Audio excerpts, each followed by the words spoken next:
Hey guys, Dave from Nerdarchy, for nerds by nerds, hang out with this nerd. Nerdarchy Ted.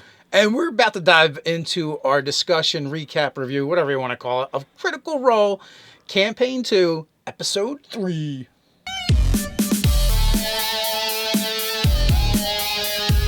Jump down the description below where you can sign up for Nerdarchy, the newsletter, get weekly gaming tips, as well as learn how to game with Nerdarchy. Woo! We made it through 3 full episodes. That's like 10 hours, right? Something like that. Of just gameplay, yeah, about 10 hours. If you start talking in about the art time and ad breaks and all this other kind of stuff, we're getting closer to like 12. So it's a lot of gameplays so far. And so we are in episode 3. Episode 2, we were kind of like on the fence a little bit. By the way, spoilers, you know. Yeah, as always, spoilers. Episode 2, we were kind of like on the fence. It moved a little slow for us, and it's like, I know we made the commentary. It was like, it would have been really great as like 2 hours, but it was like twice that amount. There's that. Now, if you're like, kind of like listening to Critical Role and somewhat watching Critical Role while doing other things, it's kind of great for that.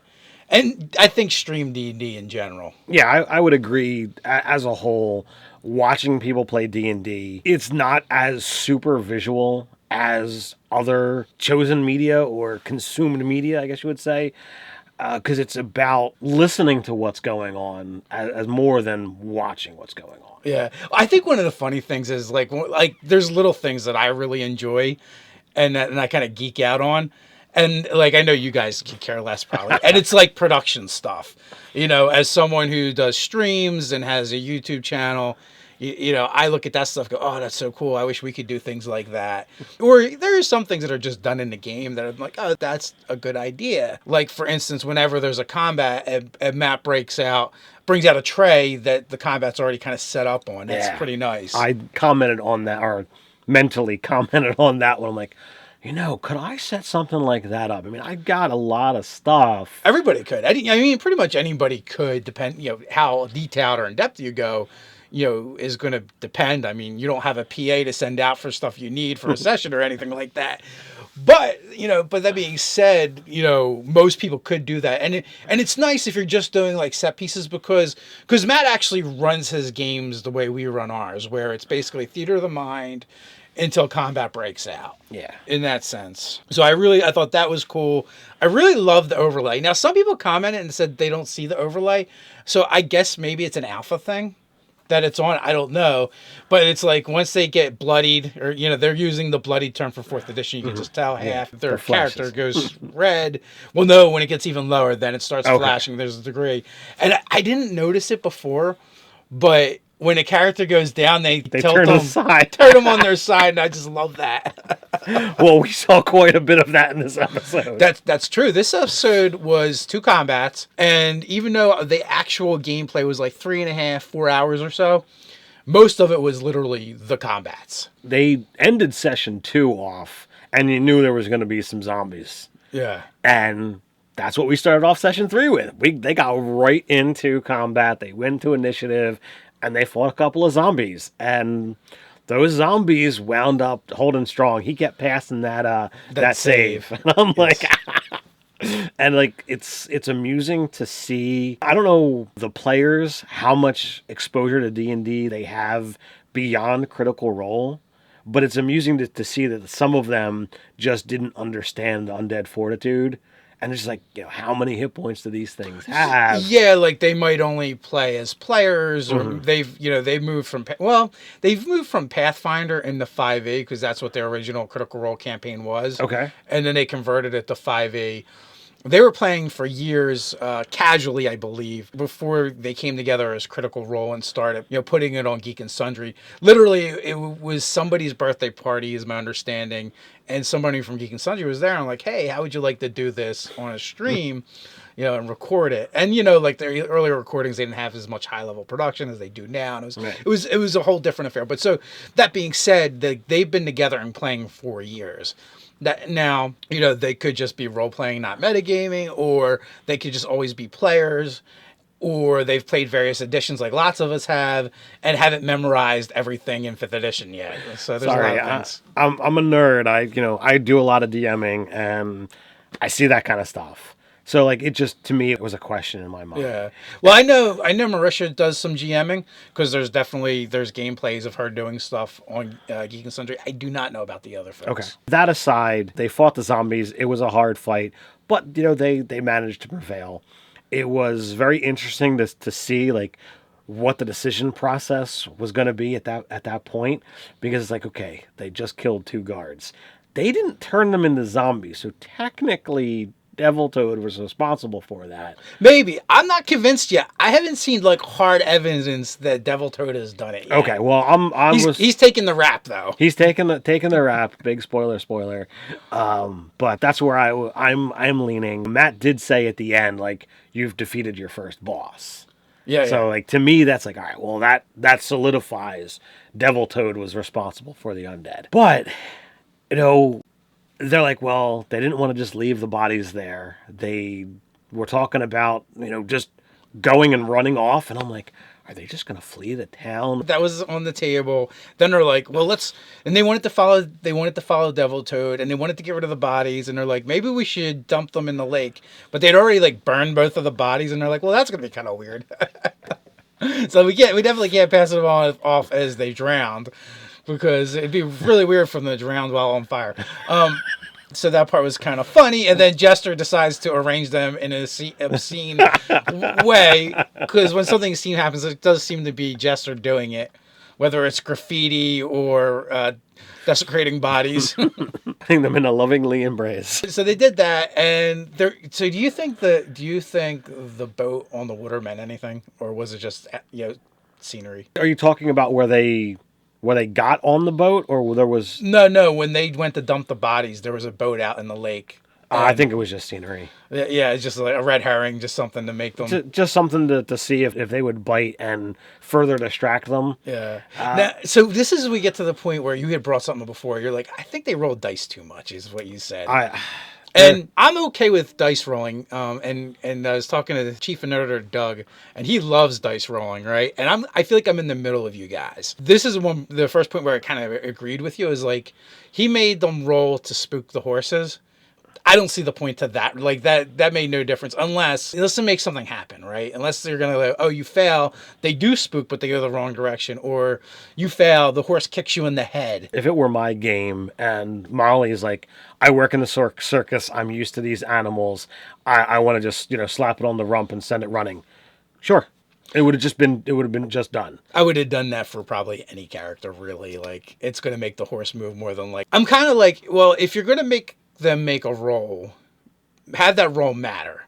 If it's just a roll, like, because what happened? Another character made... Like, I don't know how many characters actually made rolls until someone made a roll and the horse ran away. I think it was just Beau and then Molly. Yeah, so it's like, why bother? Like, if that was the end result... and I wouldn't have bothered. And I do see like there was a transition partway through the episode where Matt kind of got the idea that there is just so much bad dice rolling that he went to the whole point of, okay, well, one person can roll, and if somebody's assisting, that person rolls with advantage. And I'm like, okay, all right, this is getting less dice rolling and more action happening. So I was happy with that transition. But prior to that, it's like, oh. Even like, and then like to go back to the inn, there were stealth checks. Mm-hmm. Now, I didn't really get the impression that anything bad was going to happen if they failed those checks. And I don't even know, like, I don't remember all the checks. Like the lowest was like a 12 or a 14. Okay, yeah, really well. Yeah. So for like in that instance, I would only require that if there was a possibility of something bad happening, had they rolled whatever the number was. In that case, it might have been like a 12 because you figure you're like under a 12 because so that's probably legitimate. You figure like a town guard isn't going to have like an awesome perception for the most part. Right. I would put that at a 10 or a 12 for a normal. Maybe if you're seriously looking at, well, things are on heightened alert because of the problems, you might want to jack that number up a little bit. Unless you have a specific reason as a GM to, I want to insert a scene here as a challenge because they've chosen to go do X, Y, Z, well, then it's important. If it's not crucial to what you have planned or what, if it doesn't make anything happen, then you just say, okay, you sneak back to the inn and all's great. I'm like, all right. There was one other area where I saw, and I was like, I would have done this a little bit differently, and it's fine. Like, guys, like, unless you just want us to really recap and just tell you exactly what happened, we're gonna just like kind of dissect things a little bit, how we GM and our style. Is when Beau had to make the acrobatics check to jump off the wall to attack Tanya or Tony or Victoria, I forget her name. Yes. I mean the dwarf girl. The dwarf girl. The dwarf girl. So I'm like, oh, I would have done that, but I'd have been like, well, I probably would have did it a little bit different. I'd have been like, well, if you passed the check, I would have like gave you advantage on the roll or something. But if you failed the check, you'd be prone, or you might take some damage, or you'd have to attack with disadvantage or something. One of the lessons I learned from the Open Legend game, and I really like this concept of, don't roll dice unless the outcome's going to mean something. So, I mean, in that case, it might have just been like, okay, if you fail, something bad might happen, but if you pass, you just get to proceed as normal. But I do like the rule of cool and be like, well, if I ask you to make a die roll and there's a pass-fail, well, why not have something cool happen with the pass and something kind of fun to happen if you fail as well. Now, I felt that the struggle between Beau and the dwarf girl was interesting. It took her a couple of rounds to subdue her. To subdue her, and I'm like, bad dice roll. It was such bad dice rolling. It was bad dice rolling, but to me, that then speaks like, all right, what is this little girl? Like, what's going on there? To me, that kind of agrees to some extent with your unknown philosophy of, well, what else is out there? What's going on with this, this girl? If there is a human trained monk, someone who is physically superior than the average adult, and she's pressing a staff down towards this little girl's neck, it's a girl, it is a child. Now, dwarves are stronger than normal, but still, like... Well, she did use, like, a magic effect when she was singing, so... She's not just a dwarf girl. Like, there's something else going on there. Whether it's some kind of bard and, like, the singing giving others disadvantage. I don't think that's an ability of any of the bard subclasses. So it's something that, Matt just, came up with. So it's kind of cool. This episode, we really did see Matt really shines. And I think he's, like, really good at doing the combats. Like, I love his physical acting even more than I love his voices, to be honest with you. I felt this episode more than the first two. I did feel more compelled to actually watch what was actually going on. So, like, every so often while I was doing other things, I'd have to jump back and see what the characters or what Matt is doing. Well, I get an HDMI cable and hook it up to my TV so that I'm not looking at a little computer screen or whatever, and I can lounge on my couch, and check it out. Nice. So I'm pretty much watching, the whole thing. And like I said, his physical acting is really good. His, the voices are always good, of course. And the way he flows through combat is really good as well. I found these combats far more entertaining than I have a lot of other streams. With a lot of other streams, I find the non-combat is more interesting than the combat a lot of times. But they, as a cast and as a GM, he does a really good job of moving things along and describing things.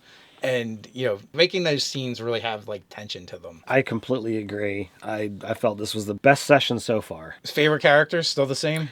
Yeah, I still think that, Jester and Nott have got the show.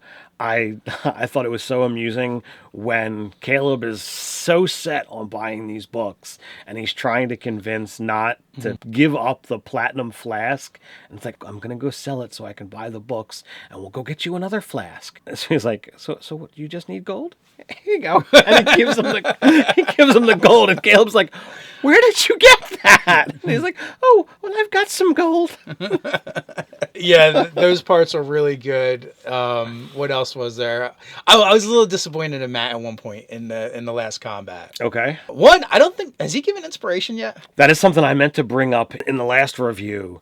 There's been a lot of bad dice rolling, and there has not been a single award of inspiration or starting off with inspiration. They've never gotten to turn one in. It never really stuck out to me until Nott covers Caleb's body with her body to protect him. I'm like, you should get inspiration for that. Like, that deserves inspiration. Especially considering... That's probably one of their bonds.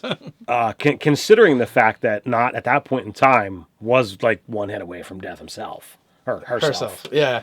So I was like, oh, you should have definitely got inspiration there for that. That was good. And there's like numerous opportunities to give inspiration throughout the 3 episodes so far, and Matt's been pretty tight-fisted and stingy with it. Maybe they don't use it. I don't know. Yeah, that could be a mechanic that just isn't used in the Critical Role games. For you guys out there that are critters, is that something that's a standard? Like, do they just not use that mechanic?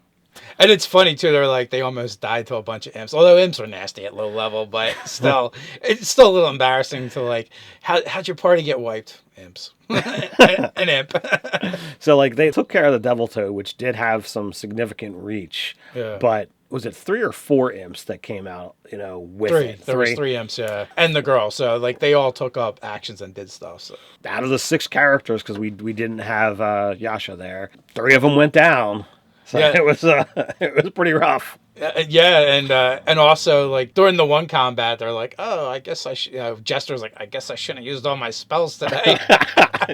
During the first fight, like she only had cantrips. Oh, and the best was like she's rummaging through her pack to look for things. That was to apply medicine to one of the characters or down. It's like, I got donuts. It's like, wait a second, you have donuts, but you don't have a medicine kit. Yeah, healer's kit, and and then Beau had one and ends up giving it to her and like starts giving her a hard time for not having it and being the cleric, and she's like, I'm the cleric now. that was pretty excited. She felt like she got a promotion. Yeah. So I wonder if people are shipping Jester and Nott yet. If they're shipping. Yeah, actually, I didn't know what it meant either until until Jogo got shipped with the lizard guy. But yeah, they were shipping our characters, and it means relationship. So yeah, but I'm like, yeah, those two totally need to be shipped, and I can just imagine the critters are already doing it. They're just so good together. Oh, the sleight of hand at the end was freaking hilarious. Well, I'm not recalling that one. What was? Oh, so you did more listening than watching, but like they found this like flesh pouch on the devil toad. And, yes. And so Jester, so she put out her hand and Nott took off a ring. Yeah. So that interaction was so funny. It's amusing. I did some digging on some of the characters, and Travis and Laura, I think, are married. They're a couple or something along those lines.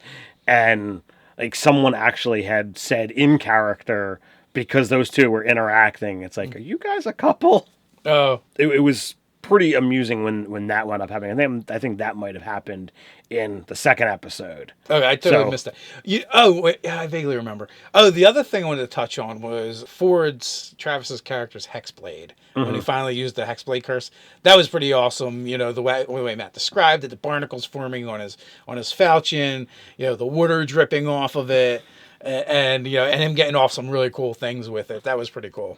I liked seeing some of the more Blood Hunter abilities used by Molly. Since there was more combat, there was more time to actually get into and they had Blood to Hunter. dig deep and pull out everything they had. Well, the second fight was pretty darn rough. Although I was like on my phone on D&D Beyond, I'm like, they used Wrathful Smite wrong. They totally used it wrong. Because he let him get the damage more than one attack, and it's like, it's only your next attack. Although, like, the other ability, Frightful ability, I was like, that's pretty cool, especially for a Warlock who isn't a paladin using smites. So I was like, that's not bad.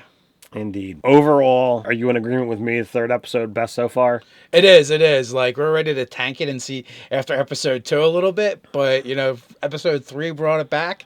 We'll see what episode 4 holds for us next. So are you at the point that you're looking forward to the next episode? Or are you like, well, we'll see? It depends on what I get. If I get episode 3 again, I'm like, woo. If I get episode 2 again, I'm like, oh, man, can you do it a little bit shorter? Story-wise or story-driven, that points to the next thing.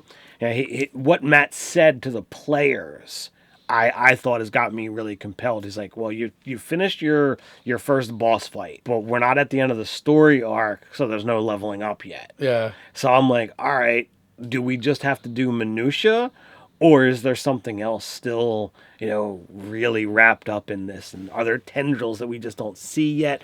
So I'm excited. I look forward. To me, I watch it, or watch/listen to it Friday mornings. Yeah, I'm not certain that the Devil Toad is causing the zombies yet. I want to see where that goes. I want to see if it's not a red herring, because he could still be a boss monster and not be the boss monster they're supposed to be going after. 100% correct. He's just a boss equivalent, because he's pretty cool. I would like to see him statted out. It seemed like some kind of fiendish lizard folk, which was fun. They introduced these the demon frogs, demon toads, and Doug had brought up because we had did a video that was kind of we kind of came up with simpler monsters and demons and stuff that were like that. He's like, if he says muckwuggle, oh my god! Doug, I'm sure it's just a coincidence. Toads feature a lot in different mythos. It was just funny. But the question is, guys, are you enjoying Critical Role? What do you think? Put your thoughts on episode 3 down in the comments below. While you're at it, don't forget to like, share, and subscribe. You can check us out on nerdarchy.com. So until next time, stay nerdy.